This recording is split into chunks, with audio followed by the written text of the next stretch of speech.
Assalamu alaikum, my dear brothers and sisters. Today we journey back to the Golden Age of Islamic civilization in Al-Andalus, to discover the remarkable life and legacy of a brilliant philosopher whose ideas would shape both Islamic and European thought for centuries to come. His name was Bakr Muhammad ibn Yahya ibn al-Saigh, known as Ibn Bajjah, and to the Latin West as Avempace. Born around 1085 in Zaragoza, one of the great cities of Islamic Spain, Ibn Bajjah emerged during a turbulent period when Muslim kingdoms faced pressure from the Christian reconquest and internal political fragmentation. Yet it was precisely in this challenging environment that his genius flourished, proving that intellectual brilliance can emerge even in times of adversity. From his youth, Ibn Bajjah displayed extraordinary talent across multiple disciplines. He mastered philosophy, mathematics, astronomy, medicine, and music. But what truly set him apart was not just his knowledge, but his critical approach to learning. He studied the Quran, Hadith, and Islamic jurisprudence alongside the works of Aristotle and other Greek philosophers, but he never accepted ideas blindly. Ibn Bajjah understood that true wisdom comes from careful examination through reason guided by revelation.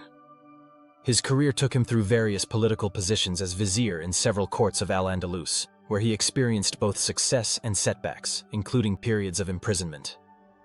These worldly experiences shaped his philosophical outlook, but through it all, he never abandoned his true passion, the pursuit of truth and understanding of the human condition.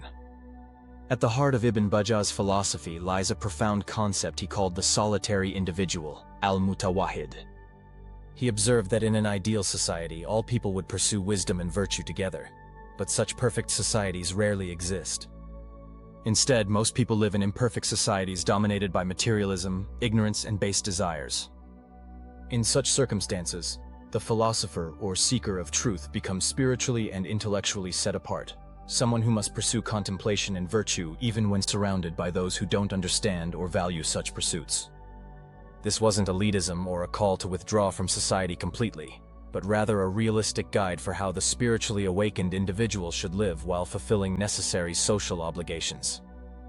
For Ibn Bajjah, the ultimate goal of human existence was the union of the human intellect with the active intellect, a concept from Aristotelian philosophy that he adapted within an Islamic framework. This union represents the perfection of human intellectual capacity, achieved through rigorous philosophical contemplation and purification of the soul. This wasn't mystical absorption like some Sufi traditions describe, but rather the perfection of rationality itself, the full actualization of what makes us human, our capacity for understanding universal truths. This intellectual ascent was the true path to human happiness and required disciplined study, contemplation, and moral purification.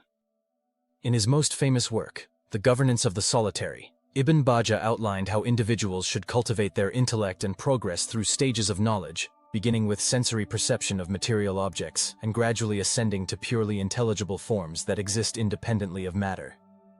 Each stage requires transcending the current level of understanding, moving from the particular to the universal, from the material to the spiritual, from opinion to certain knowledge. His epistemology insisted that humans possess the natural capacity to achieve genuine knowledge of reality, not merely subjective opinions, but objective truths about existence. Ibn Bajjah's contributions extended beyond pure philosophy into natural science. He wrote extensive commentaries on Aristotle's physics and made original contributions to understanding motion, celestial mechanics, and physical causation. In analyzing projectile motion, he came remarkably close to concepts that would later be developed in the European scientific revolution. He questioned certain Aristotelian doctrines based on careful observation and logical reasoning, demonstrating his commitment to empirical investigation combined with mathematical analysis. For Ibn Bajjah, studying nature was a pathway to understanding divine wisdom manifest in creation. He was also accomplished in medicine, practicing according to the sophisticated medical tradition of Islamic civilization. He understood the connection between physical health and spiritual well-being, recognizing that intellectual perfection required both a sound body and sound mind. His holistic approach considered all dimensions of human existence as interconnected aspects of an integrated life. Even in music, Ibn Bajjah excelled, composing songs that became popular throughout Al-Andalus and writing theoretical treatises on musical harmony. In Islamic tradition, music was considered a mathematical science connected to cosmology and the harmony of creation. His musical work represented another pathway through which the intellect could apprehend beauty and harmony as reflections of divine wisdom. Ibn Bajjah's influence on later thinkers was profound. His works were studied intensively by Ibn Tufayl and Ibn Rushd, known as Averroes, who explicitly acknowledged their debt to him. Ibn Tufayl's famous philosophical novel about a self-taught philosopher elaborated on Ibn Bajjah's concept of the solitary individual, while Ibn Rushd built upon his commentaries on Aristotle and developed many of his ideas further. Through these thinkers and Latin translations, Ibn Bajjah's ideas entered European medieval philosophy, influencing scholastic thinkers and contributing to the intellectual developments that led to the Renaissance. Latin scholars studied him as Avempace alongside other Islamic philosophers. Ibn Bajjah died in 1138 in Fez, Morocco, possibly poisoned according to some sources, though the evidence is unclear. He was probably in his early 50s, leaving behind a body of work that, while not as extensive as some successors, was remarkably original and influential. Many writings have been lost, surviving only in fragments, making his thought a fascinating challenge for modern scholars.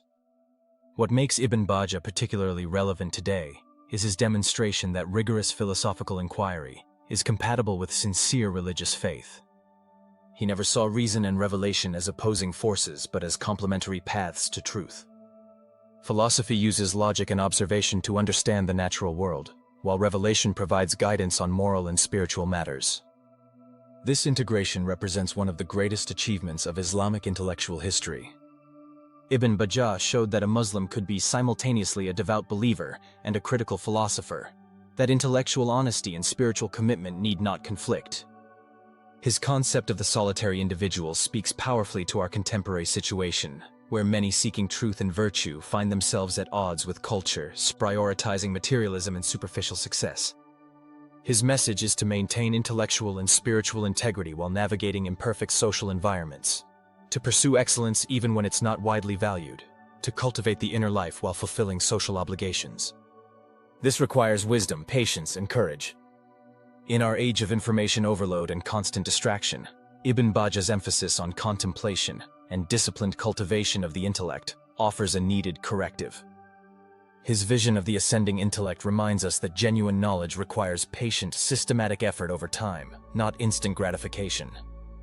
Brothers and sisters, Ibn Bajjah represents not just a historical figure, but a model of intellectual courage and spiritual aspiration that remains relevant across centuries. His synthesis of Greek philosophy and Islamic thought, his scientific contributions, his reflections on human solitude and community, and his vision of intellectual perfection as the supreme human goal form a coherent worldview addressing perennial questions of existence. In our Sage of Islam series, Ibn Bajjah takes his place among great minds who demonstrated that Islamic civilization valued critical thinking, rigorous inquiry, and fearless pursuit of truth. His legacy reminds us that this tradition belongs to all who seek wisdom. May we draw inspiration from his example, cultivating our intellects, seeking truth with sincerity, and striving for that union of mind and truth that represents the highest achievement of human existence. Assalamu alaikum wa rahmatullahi wa barakatuh.